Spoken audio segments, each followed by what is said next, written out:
बिगड़ी औलाद माँ बाप के लिए आफत हो रही है। माँ बाप काम करते, औलाद सो रही है। वो बच्चा क्या सुधरेगा? 9 बजे तक सो रहा है, बिस्तर से उठा नहीं, चाय को रो रहा है। घर में इनसे कुल की मर्यादा बिगड़ जाती है। ज्यादा लाड प्यार से भी औलाद बिगड़ जाती है। बिगड़ी औलाद सुधारने की मशीन 11,000 रुपए में आएगी। औलाद को सुधार के मशीन को बेचोगे 1.5 रुपए में बिक जाएगी। देखो जमाना बिगड़ गया। माथे पे तिलक लगा के महाराज हो गया, शराब छोड़ने की कह दी तो नाराज हो गया, सही बात कहने में हाल हो गया, काले रंग का महाराज गुस्से में लाल हो गया। पंडित जी का लड़का गंगा नहाता है, चड्डी नहीं पहनता, नंगा नहाता है। कोई घर जवाई तो नहीं है? घर जवाई की बात सुना रहा हूँ।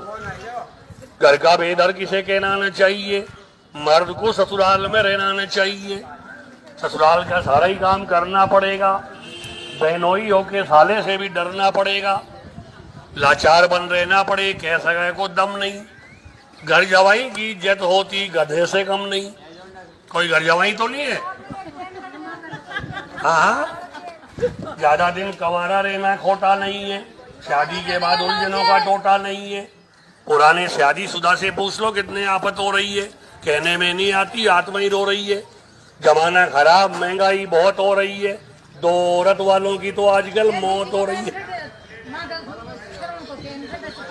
हाँ जी, कुछ खबर रहती नहीं नींद आ जाने के बाद। सुन लो, कुछ खबर रहती नहीं नींद आ जाने के बाद। माँ बाप लगते हैं बुरे शादी हो जाने के बाद। ये ससुराल वालों को रबड़ी खिला रहा, घर वालों को लकड़ी दिखा रहा।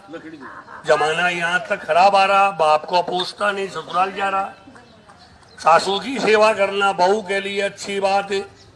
बहू भी एक दिन सास बनेगी, सच्ची बात है। पानी क्या छाने की आटा छानती नहीं है। खुद में अक्ल नहीं, सासू की मानती नहीं है। शादी करके लाए तभी से आफत हो रही है। सासू काम करती, बहू सो रही है। सासू भी खराब है। सासू भी बहू को बेटी की तरह समझना जानती नहीं है। डाकन की तरह खाऊ खाऊ करती है, मानती नहीं है। चौका धोए ना झाड़ू दे वो घर ही पक्का बासी है। जिस घर में औरतें रोज नींद आए वो घर ही सत्यानाशी है। ये बात घर पे जाके नहीं कहने की, मैं भी नहीं कहता हूँ, झगड़ा हो जाता है।